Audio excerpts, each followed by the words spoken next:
It's a family party.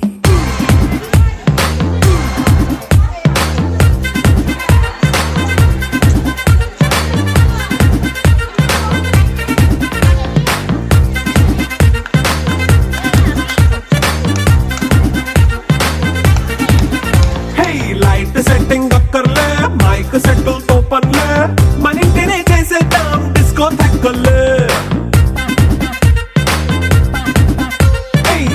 నైనా బక్కర్లే బయటికి లక్కర్లే ఇలా మనం క్లబ్ అయితే పాపదాయిల్లే ఏ హ్యాపీగా గడిపెళ్ళ ఏ ఫారెన్ నో వెళ్ళాల మనముండే చోటే ఊటీ సిమ్లా గడిపే దాటక్కర్లా ఈ వంకే చాలే పిల్ల మరి మంకీ లైఫ్ ఏళ్ళ మన్నా పేదవడు అడిగే దేవుడు చలో చలో మరి చేసేద్దాం బోలా It's a family party. It's a family party. It's a family party. It's a family party.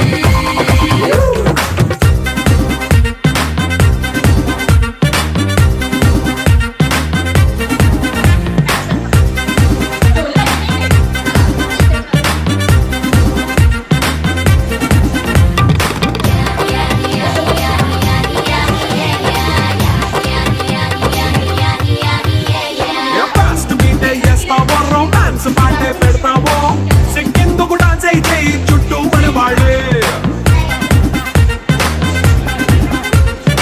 ఎన్న పడి దొల్లేస్తావో గాలిలో కంటేస్తావో పైద్యమంతా చూపించే అంతా మన ఇల్లే జీన్స్ ప్యాంటే సొన్న అరే రింగా రింగా చేసుకో అరే పట్టు చీరే కట్టుకున్న చెప్పుకే కాంటు నువ్వు కుమ్మేసుకో It's a family party. It's a family party. It's a family party. It's a family party.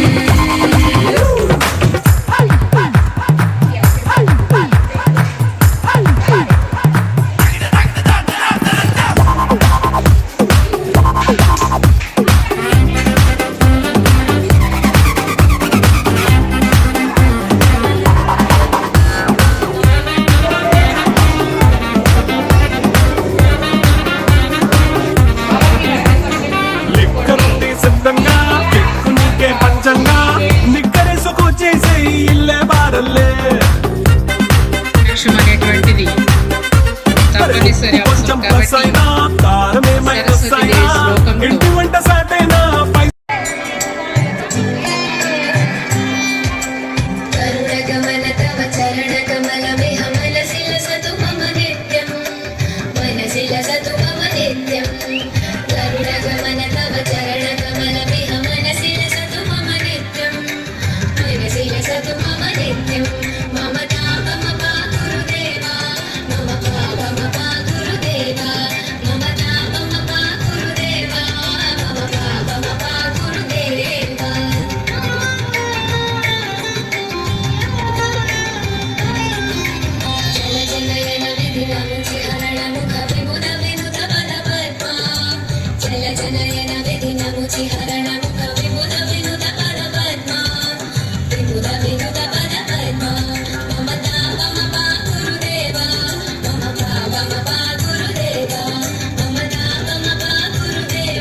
Shri Mahalakshmi కరుణ చూపవమ్మ తందాన శత్రు వినాశము చేసేడి దుర్గా జయమునియవమ్మ తందానే దేవనందనానే తరిగిడ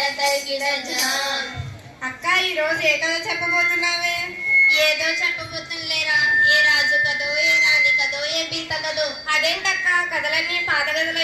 కదా, కొత్త కథలు చెప్పరాదే.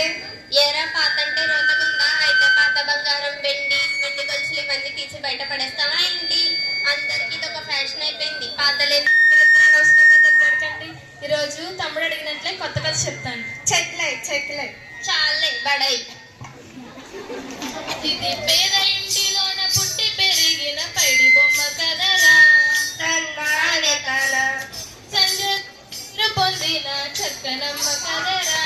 తన్నానే దేవనందనానే తరికిడ ఝామ్.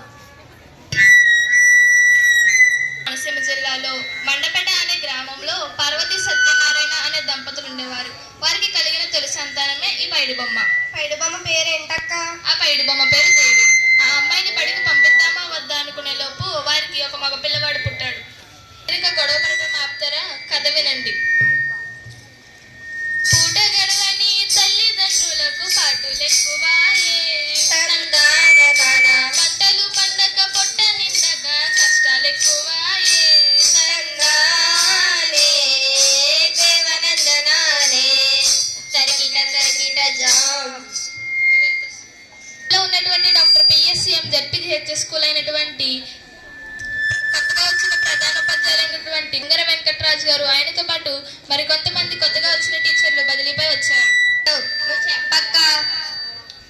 కొత్తగా వచ్చిన ప్రధానోపాధ్యాయులు ఏం చేశారంటే కొత్త టీచర్లని పాత టీచర్లని కలుపుకొని కొన్ని బృందాలుగా విభజించుకొని కొంతమందిని మండల పరిషత్ వైపు, కొంతమందిని తర్వాణిపేట వైపు, కొంతమందిని గాంధీనగర్ వైపు, కొంతమంది ఇలా బృందాలుగా విభజించుకుని ఒక్కొక్క ఇంటికి తిరుగుతూ చివరిగా దేవి ఇంటికి కూడా చేరుకున్నారు. ఎలా నేర్చుకుందక్క? అక్షరమాల నేర్చరాం సై, తెలుగు చక్కగా చదివేరాం సై, లెక్కలెన్నో నేర్చరాం సై, లెక్కలు చక్కగా చదివేరాం సై, పరిసరాల విజ్ఞానము సై, పక్కగా చదివేరాం సై, సాంఘిక విజ్ఞాన శాస్త్రము సై, చక్కగా చదివేరాం సై, ఏది చదివినా ఏది రాసినా ఎదురు లేదు తనకు.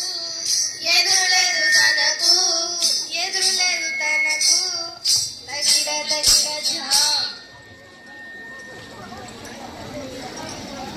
ఇంతకీ ఆ అమ్మాయి ఏమేం పనులు చేసేదక్క? ఆ అమ్మాయి ఏమేం పనులు చేసేదంటే ఇంటి పనులను చేసేరా సై, వంట పని కొంత నేర్చేరా సై, గుట్టలెన్నో అల్లేరా సై,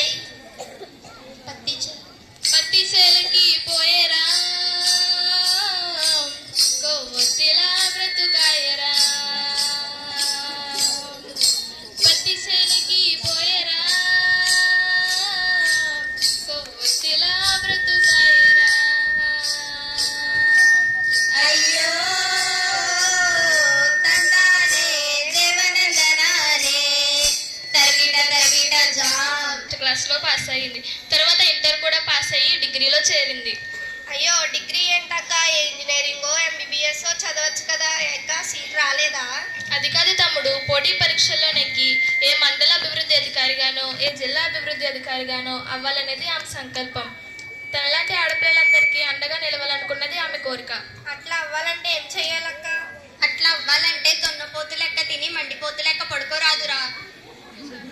నువ్వు చాలా లెక్క, నువ్వు చెప్పక్క. పట్టుదల తన ఆయుధమైతే విజయం తన బానిస అవుతుంది. పట్టుదల తన ఆయుధమైతే విజయం తన బానిస అవుతుంది అని పెద్దలు చెప్పినట్లే దేవి తన అనుకున్నది సాధించి 2 సంవత్సరాలలో అదే ఊరికి మండల అభివృద్ధి అధికారిగా చేరింది. ఆ తర్వాత ఏం జరిగిందక్క? తర్వాత ఏముంటుంది, ఇటు ఆడపిల్లలందరికీ అండగా నిలుస్తూ అటు ప్రజలతోనూ అటు ప్రభుత్వంతోనూ జేజేలు అందుకుంది. చివరగా మీ అందరికీ ఒక చెప్తాను వినండి. ఆడపిల్లలను చిన్న చూపుతో చూడరాదు అరే చూడరాదు బాయి, అన్నింటిలోనూ అవకాశాలను కల్పించాలోయి. అవును కల్పించాలోయి. ఆడపిల్లలను చిన్న చూపుతో చూడరాదు బాయి, అరే చూడరాదు బాయి, అన్నింటిలోనూ అవకాశాలను కల్పించాలోయి. అవును కల్పించాలోయి. చివరిగా మీ అందరికి నేను చెప్పేది ఏంటంటే దేవి లాంటి ఆడపిల్లలు ఊరికి ఒకరున్న ఊరు బాగుపడుతుంది, తర్వాత మన దేశం కూడా బాగుపడుతుంది. కాబట్టి ఈ కథలోని దేవి ఇలా ఆడపిల్లలందరూ చక్కగా చదువుకొని ముందుగా తన తల్లిదండ్రులకు తన పాఠశాలకు మంచి పేరు తెస్తూ మన సమాజాన్ని మన దేశాన్ని ముందుకు నడిపించాలని కోరుకుంటూ ఇక్కడితో సెలవు తీసుకుంటున్నాం. తమ్ముడు చెల్లి వీడుకోలు తీసుకుందామా? అలాగే అక్క. మాకు సెలవు ఇవ్వండి, మళ్ళీ తిరిగి వస్తాము. మరవకండి అయ్యలారా, మరవకండి అయ్యలారా. మాకు సెలవు ఇవ్వండి, మళ్ళీ తిరిగి వస్తాము. మరవకండి అమ్మలారా, మరవకండి అమ్మలారా. మాకు సెలవు ఇవ్వండి, మళ్ళీ తిరిగి వస్తాము. మరవకండి పిల్లలారా, మరవకండి పిల్లలారా. మాకు సెలవు ఇవ్వండి, మళ్ళీ తిరిగి వస్తాము. మరవకండి పెద్దలారా, మరవకండి పెద్దలారా. తరిగిట తరిగిట జా. అనేటువంటిది తండ్రికి లోపల ఉన్నటువంటి ఒక ఆలోచన. కానీ ఆ పిల్లవాడు చెప్పాడట తండ్రితో, నాన్న నేను అస్సలు ఏడవను, ఎందుకు ఏడవాలి అని అడిగాడట. ఎందుకు ఏడవాలి అంటావేంట్రా, నీకు జన్మనిచ్చింది నేను, నీకు నడవడం రాకపోతే అడుగులు నేర్పించింది నేను, నువ్వు బడికి వెళ్ళనని మారం చేస్తే ఎత్తుకుని మరీ తీసుకెళ్లి జేబులో చాక్లెట్లు పెట్టి కూర్చుని చదివించింది నేను. ఈరోజు ఒక ఉన్నత ఉద్యోగాన్ని నువ్వు చేస్తున్నావు అంటే కనుక దానికి కారణం కూడా నేనే కదా. మరి నా కోసం నువ్వు ఒక్క కన్నీటి బొట్టిని కార్చవరా నేను చనిపోయిన తర్వాత అన్నాడట. అప్పుడు కొడుకు ఈ విధంగా అన్నాడట, నాన్న నువ్వు చనిపోయిన తర్వాత నేను ఏడిస్తే నువ్వు ఎట్లా చూడగలవు, కాబట్టి బ్రతికుండగా అనుక్షణం ఆనందాన్ని కలిగించే కొడుకుగా నేను ఉంటాను నాన్న అన్నాడట. తల్లిదండ్రులు చనిపోయిన తర్వాత ఊరందరికీ భోజనాలు పెట్టామా, పెద్ద పెద్ద గిఫ్ట్లు ఇచ్చామన్నది ముఖ్యం కాదు. మనకి బ్రతికుండగానే తల్లిదండ్రులు చిందించినటువంటి ప్రతి చెమట చుక్కకి మనం ఇవ్వాల్సింది ఏంటి అని అంటే వాళ్ళ కన్నీళ్లకి బదులు ఆనంద బాష్పాలు రాల్చాలి. అలా చేయాల్సినటువంటి పని ఎవరు చేయాలి? మీరందరూ చేస్తారా? మరి మీ తల్లిదండ్రులు ఆనందించేలా చేస్తారా అందరూ? Very good. మరి తల్లిదండ్రుల ఆశయాల్ని ఎలా విజయవంతం చేయాలి? మీరు బడికి ఎందుకు వస్తున్నారు, వచ్చిన తర్వాత ఇక్కడ ఏ విధమైనటువంటి కార్యక్రమాలు చేస్తున్నారు, దానివల్ల మీ తల్లిదండ్రులకి బాధ కలుగుతుందా, ఆనందం కలుగుతుందా ఇత్యాది విషయాలతో మీ ముందు ఒక నృత్య ప్రదర్శన ఇవ్వడానికి మా చిన్నారులందరూ మీ ముందుకు వస్తున్నారండి. వాళ్ళకి స్వాగతం.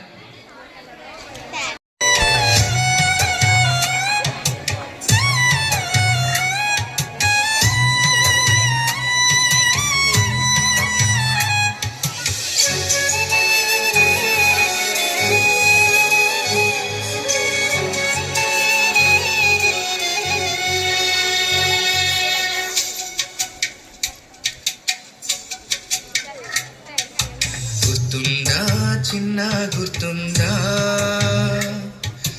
అమ్మ పాడిన జోల పాట, గుర్తుందా కన్నా గుర్తుందా మన చూపిన బతుకు బాట, నిద్రలో నువ్వునికి పడితే మెత్తగా నీ గుండె తట్టి గుడిలో నేను పొదువుకొని అమ్మ పాడిన జోల పాట, గుర్తుందా చిన్న తప్పటడుగులేసి నువ్వు పడిపోతే నిలవబెట్టి చేయి పట్టి నడిపించి నాన్న చూపిన బతుకు బాట, గుర్తుందా చిన్న నీకు గుర్తుందా కన్నా గుర్తుందా చిన్న గుర్తుందా అమ్మ పాడిన జోల పాట.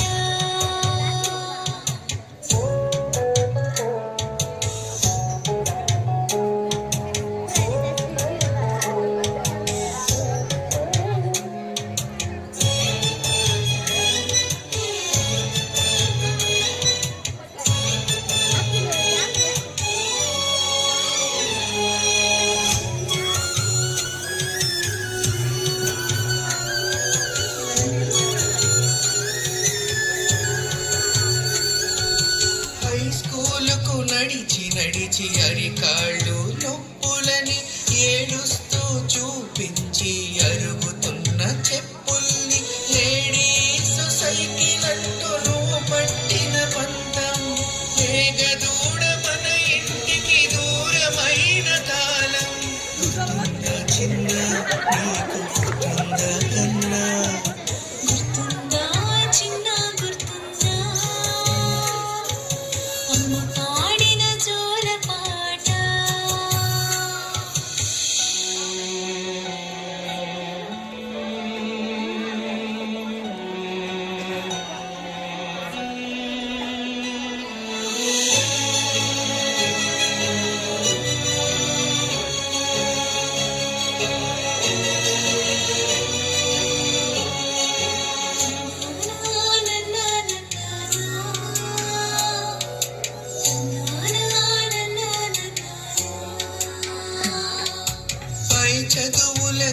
కోసమని హాస్టల్లో నిన్ను చేర్చి నెలకు ఒక్కసారైనా వచ్చి నిన్ను చూడాలని ఆటో చార్జి మిగిలించి పండ్లు కొని నీ కోసం నడిచొచ్చిన నాన్న కాళ్ళు ముళ్ళైన వైనం గుర్తుందా చిన్న నీకు గుర్తుందా కన్నా గుర్తుందా చిన్న గుర్తుందా అమ్మ పాడిన జోల పాట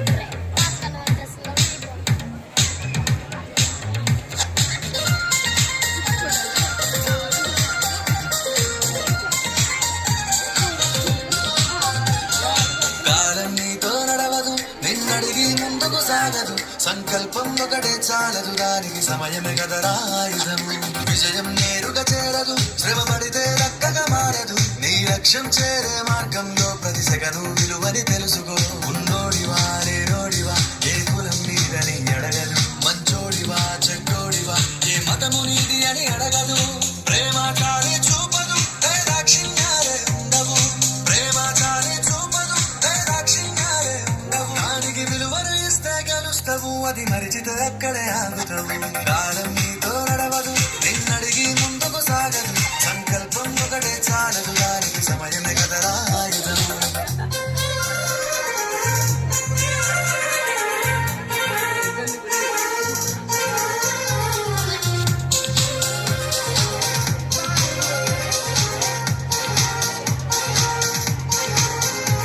మనకున్న టైము సరిపోదు తమ్మి సర జల్ది మేలుకోరో సమయాన్ని చులకన చూసినవంటే ఓటమితో నిలిచినట్టే మనకున్న టైము సరిపోదు తమ్మి సర జల్ది మేలుకోరో సమయాన్ని చులకన చూసినవంటే ఓటమితో నిలిచినట్టే క్రమ పద్ధతి లేని జీవనం కాలం విలువను మరిచిన సమయ భావం తప్పది అది లేదని చెప్పితే కుదరది గెలిచిన వీరుడి మనసుని అడుగు సమయం విలువేంటో గడిచిన గతకాలం అడుగు కోల్పోయిందేంటో అది తెలుసుకోని ముందుకు పోతే విజయం నీ బానిసరా కాలం నీతో నడవదు నిన్నడిగి ముందుకు సాగదు సంకల్పం ఒకటే చాలదు దానికి సమయమే కదరా ఆయుధం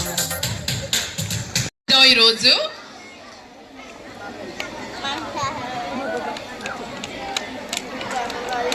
కావు అన్న దాంట్లో చాలా అర్థం ఉందట కాకి మనకి చెప్తుందట రోజు కానీ మనమే వినిపించుకోవట్లేదు కాకి అంటుందట వినాలి మరి కాకి ఏం చెప్తుందో మీకు తెలియాలి కదా సరే విను స్థిరములు కావు కావు చల జీవితముల్ సిరి సంపదలు సుఖాంకరములు కావు కావు పలు మిద్దెలు గద్దెలు ఆత్మశాంతి కాకరములు కావు కావు నవకమ్ములు నిత్యము కావు కావు నటంచుచు అరచుచుండెను కాకి కనుమల్లదిగో బెహరాము గోరిపై కాకంటుందట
ఇలా